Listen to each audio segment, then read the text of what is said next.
บายดีทุกคนยินดีต้อนรับทุกคนเข้าสู่ช่องของกุ๊กกิ๊กชาวนาล้างสารเด้อมื้อนี้กุ๊กกิ๊กพาทุกคนมาเข้าป่าเนาะทุกคนเนาะเนื่องจากว่ามื้อนี้มันเป็นมื้อวันเสาร์เนาะทุกคนเนาะเป็นมื้อปิดของเฮียนนั่นเองแล้วเราก็เข้าป่าได้แล้วมื้อนี้นะเพราะว่าบ่มีเฮียนเนาะมื้อนี้แม่พากุ๊กกิ๊กมาหาน้ออยู่ที่ป่าแสงขามใหญ่ทุกคนมื้อนี้นะมื้อนี้มาทิ่มไม้มื้อนี้ก็ฮู้ว่าจะได้บ่แต่ว่าแม่กับปะครูท่านมักมาห้าเนาะทุกคนเนาะกะคือว่าใดมันเป็นหน่อไม้ชนิดหนึงเพิ่นห้องซื้อว่าหน่อไม้อะไรกันนะ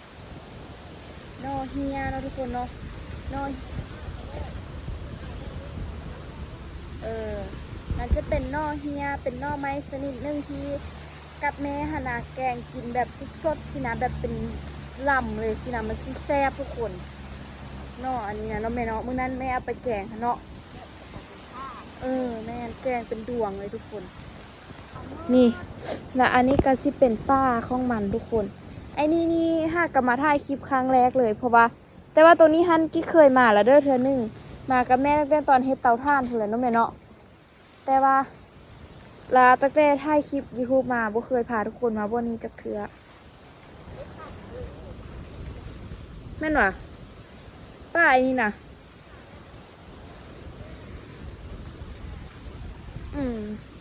ที่คือบ่เห็นนอกว่ะทุกคน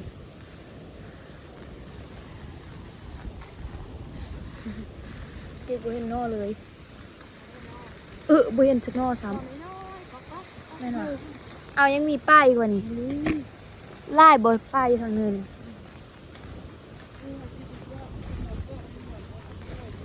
มื้อนี้ฮันทำมาประมาณ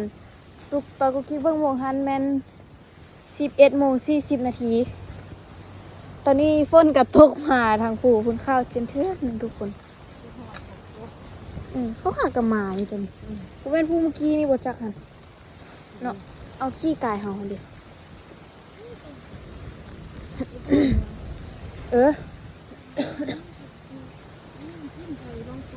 ว้าฝนตกทุกคน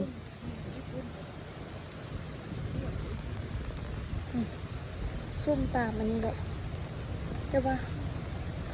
คือสิบได้นี่แหละ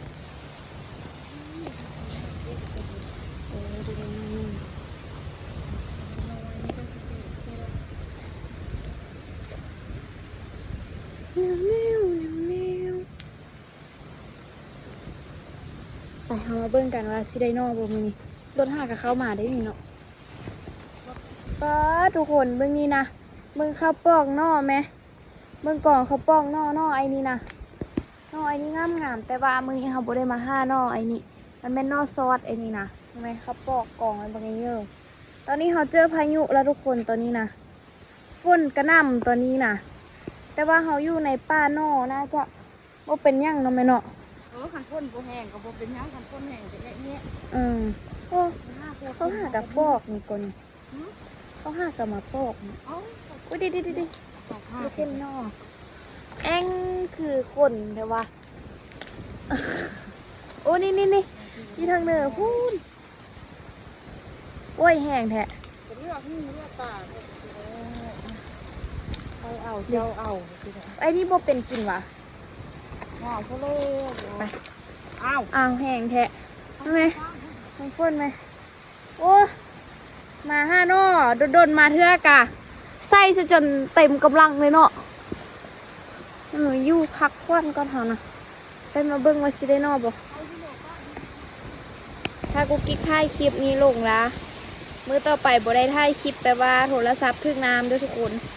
มึงฝนไหมปอกแป๊กดีกว่านี่จะหาใส่เกิร์บูทมานี่นะบุษันเฮาพลานลมคักเอากล้องขึ้นไปได้เลยเขาต้องเอาตัวบังกล้องเอาตอนนี้แม่ไปเสือแล้ววะแม่โอ้หันมาอีกทีไม่เจอแม่ค่ะมายุทางเนินนี่กระบอกค่อยตกแห้งเดี๋ยวทำมือนาบริไทยคลิปลงเฮอเบิ้งแปลว่า iPhone 11ทางล่างแตกจอหน้ามุนแปลว่าของเสื่อมเลยเอามาถ่ายคลิป5 นออันนี้ก็คือแม่น้ำอันหนึ่งเป็นทรายหนึ่งที่แบบ เต็มไปด้วยความอุดมสมบูรณ์ของของสัตว์น้ำได้นี่ทุกคน เพราะว่ามันจะเป็นลูกอีกระปูมีกระปูอันนี้จะเป็นห้องน้ำของกระปูเนาะทุกคนเนาะถ้าใครอยากกินกระปูฮาลาแมนต้องได้มาหาตามห้องน้ำอันนี้อุ้ยตุ๊กแกปึ๊ดเนาะนั่นเองฮะ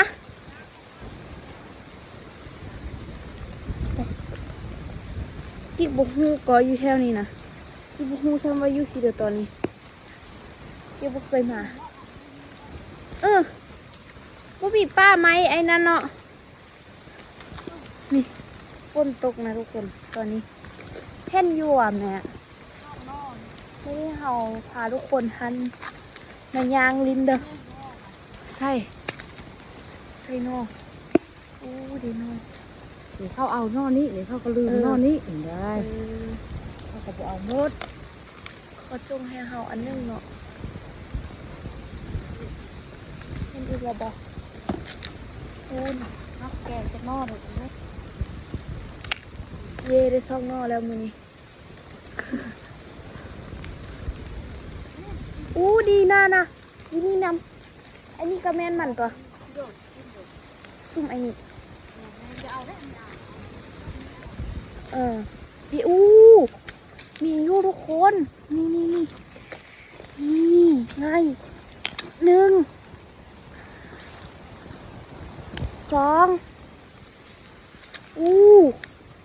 23บุญนะ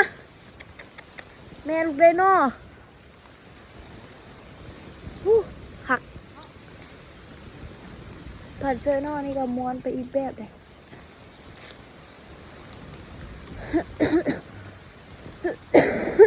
โอ้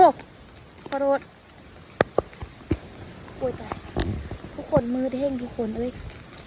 อุ้ยดิเมื่อกี้ไว้ได้เห็นนอนี่ก่อนมือแห้งเนาะเข้ามาเนอะอุ้ยมีลายนอซะด้วยไตแฟตแล้วเห็นนอเอามันมือทุกคนเฮ้ยเป็นจีซับเขาซะนี่จ้ะนี่ลายอีกเพื่อระบายนี่มันอยู่แถวทางเนินทุกคนนี่นี่นี่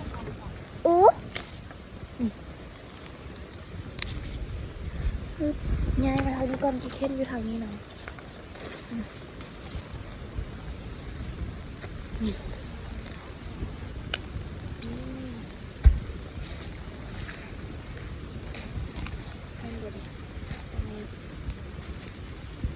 นี่ทุกคนเป็นนอกประมาณนี้นะแต่ว่ามันทึกเนื้อหน่อยนี่นะคุณน่ะซุ่มอยู่ใกล้ๆกันนี่ปอกไก่ลายนี่เป็นระเบิดจะได้ใต้แฟตเอาเลยทุกคนวันนี้นี่เห็นอีกอะคิดว่าซีโบมีเขาให้หักคุณน่ะทุกคนฟังเสียงมันเถอะบ้านมือซ้ำมาเสียงมันเถอะไปมีเสียงอันนี้เด็กไอ้ไงก่อนนี่ว้าวเป็นระบบพี่น้องน่าจะเนาะเป็นคน1 5 นอกบุกกิ้งเลยบุกกิ้งปวดได้เก่ง5 นอกก่อนแล้วก็บุกฮูซื้อสนิทน้อยอีกไอ้ยูไซไปเจ็บมือเลยทุกคน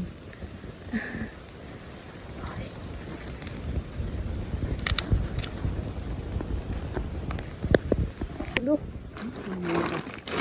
ได้ไหวเนาะเอาปอกได้เลยไปต่อ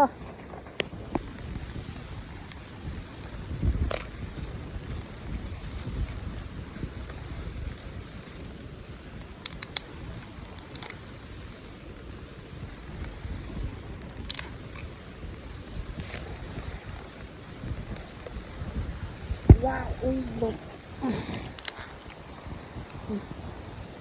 นี่ทุกคนมันนอเป็นยังไงดิลำเดียวแต่มันอยู่นอกหมู่นี่แล้วมัน มันบ่มีจุดเด่นเลย มันจะสะอ่อนบ้อนเดียวเลยปะนี่ มันอยู่ผู้เดียว มันอยู่ผู้เดียวโดดเดียวได้ มันก็งอมูลมานั้น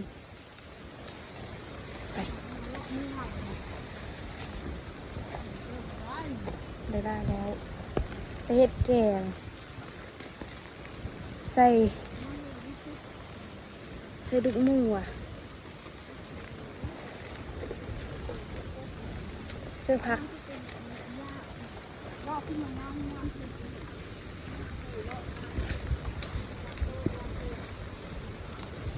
เหนื่อยเรียนอีกคนวะ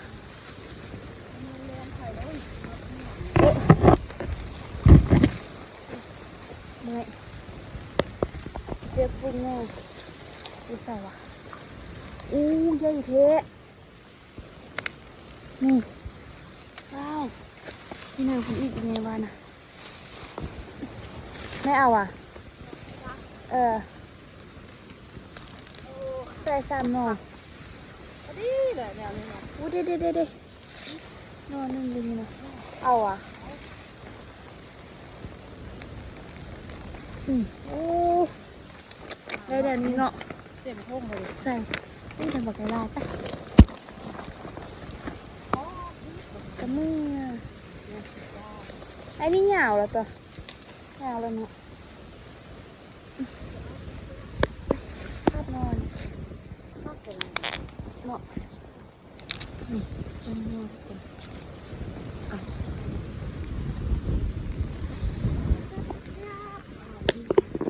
นี่ทุกคนตอนนี้คือเห่าออกจากป่านอกแล้วพื้นที่เงียบห้อยแล้วเนาะเนื่องจากว่าเราได้ไล่ส้มขวัญแล้วเนาะแม่เนาะรถจักรนี่เข้าเอ็นห้องเดี่ยวไปยังซี่ก็ดีเลยทุกคน มันจึงบ่เปื้อนเนาะ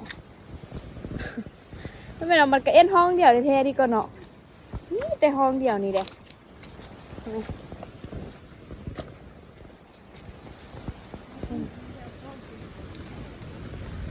เลือกคักสุดกันนี่คือเขาปอกงอกองจนว่าเต็มเบิดเลยเพราะแม่นี่แม่ก็กองเลยนี่หวะ ได้นอเด้อแล้วแม่ก็ปอกทองปอกไปตามขึ้นเลย ชั่วโมงแต่ละเทือดนเนาะ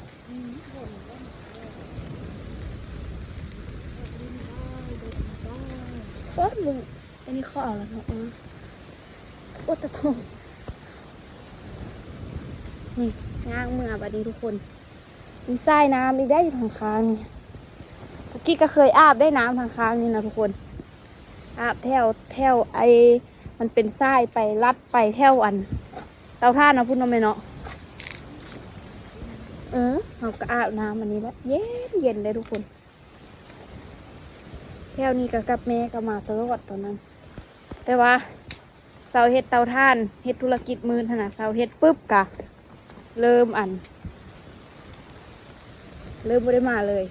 มีแต่มาปากทางตอนนั้นเฮ็ดตามมัน เบิ่งเสาเบิ่งแรงเข้าพัดเอาแดกซ้ำแม่นี่ดินพูดเลยแม่ดูส้มอกมกส้มเจอ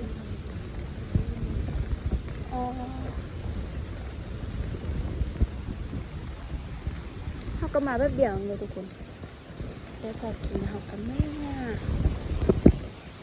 มาเฮือน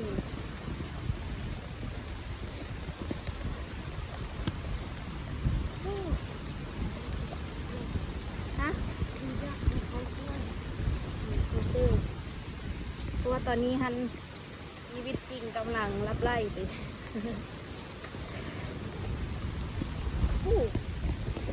มันเป็นห้องตะปูเบิดเลยก็เนาะ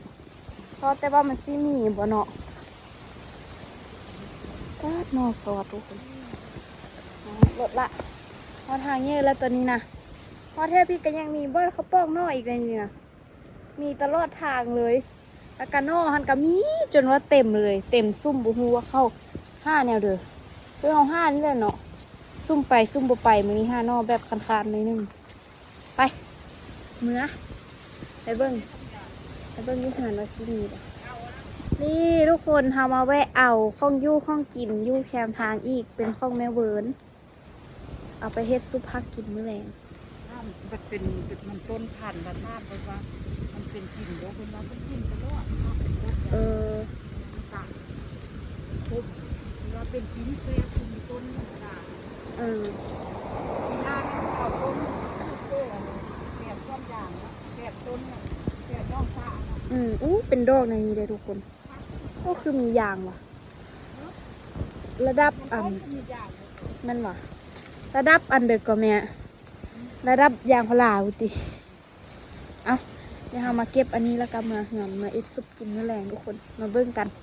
มาเหือนไปทอกนอกก่อนอื่นสิไปเบิ้งคลิปมื้อแรงไปเก็บเสื้ออีแม่เพราะว่าฝนกำลังตกมาอีกละเอามาลากข้องกินเพื่อนเฮากับโบได้เอาไล่เป็นได้ดอกทุกคนเลยเอาจุดกุ้มจะประมาณคิดซ่องคิดเลยนี่ จะเต็มกระทะ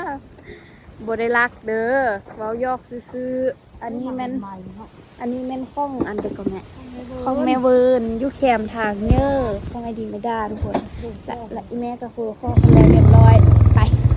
กันไปห้ามาแล้วทุกคน โอ้ยน่าชิมเลย ในประมาณนี้โอ้พอกินน้ำแดง แกงมดนี่ระบุบุรุษบุรุษนะ โบเป็นคนน่ะ กินบุมดต้องเข้า แม่นี่ทุกคนเดี๋ยวไปไล่นึงทุกคนเอ้ยเป็นหน่อไม้ที่แซ่บได้ทุกคนเอาไปแกงเฮ็ดเป็นดวงนะเนาะอีแม่เฮ็ดซ่องเทือละเนาะแกงเป็นดวงและอันนี้ก็จะเป็นผักของเฮาไว้เฮ็ดกินมื้อแรงนะทุกคนเนาะซุป แกงนอกมันแม่ ซุปผักแล้วก็แกงหน่อไม้มื้อแรงทุกคนได้จนเต็มสากว่าสิบ่เอาไล่ปันเดินนะได้จนว่าเต็มนี่ทุกคนเดี๋ยวคลิปนี้